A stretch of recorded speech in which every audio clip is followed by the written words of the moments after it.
I've been attached with the feeling of waking up with you by my side. Kahapon nga guys ay for the gala na nga ang ASAP team kasama itong ating Donnie at Bal Mariano na kung saan nagkitang-kita nga kung gaano talaga sila nag-e-enjoy at boyfriend duties nga ro talaga itong ating Donnie pagdating kay Bal Mariano na talaga namang inaalalayan nga itong ating Bel. Pero ito na nga guys ang pag-uusapan natin ngayon na kung saan ito nga si Jello Marquez ay nag-TikTok live nga kahapon at talagang itong ating couple ay spotted ngang umakyat dito. Narito nga guys sa nasabing video na talaga namang pinag-uusapan dahil for the selos nga raw itong ating Donnie nang banggitin nga ang isang tao patungkol kay Bel. Narito nga guys sa nasabing video.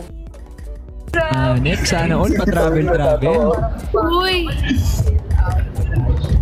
Ayun, sinisenyas na. Anong plan? Madami kayo? Lahat kayo host ng chill out? Ate Mai, kamusta ka din? Asan ako doon? Mag-chill out. Gawin ko lilit ka pa yan.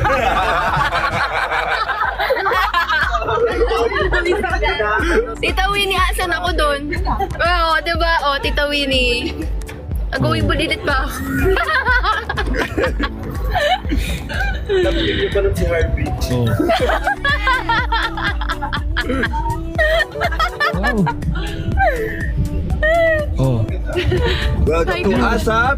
Sit out! Okay lang yan. Adi, Ben. wow. Tapos nasa likod ng bus si Alex Gonzaga. Lalabas na siya ngayon. Oo. Oh, sige na tol, ingat ka Sige, dyan. tol. Ingat kayo dyan Sige. sa bukid nun. Ha? Ingat sa sando mo tol ha. Sige. Bigay ko sa'yo to. Pag ano. Ingat kayo, Belinda. Hindi naman. Ay, o nga no. Putol na. Let's try to open the microwave. Sige, ingat tol. Oh, sige. Ingat. Ayun nga guys dito, Darren, love team pa niya nun si Harvey at napa-oo nga dito itong ating Donnie Pangilinan. May halong selos nga raw ang tono ng ating Donnie at talagang napaghahalataan. At dito naman tuloy yung Sinong Raul nung live with Esnir. Wala namang papalag sa'yo boss dahil grabe nga talaga kapag ibang lalaki na nga ang napag-uusapan.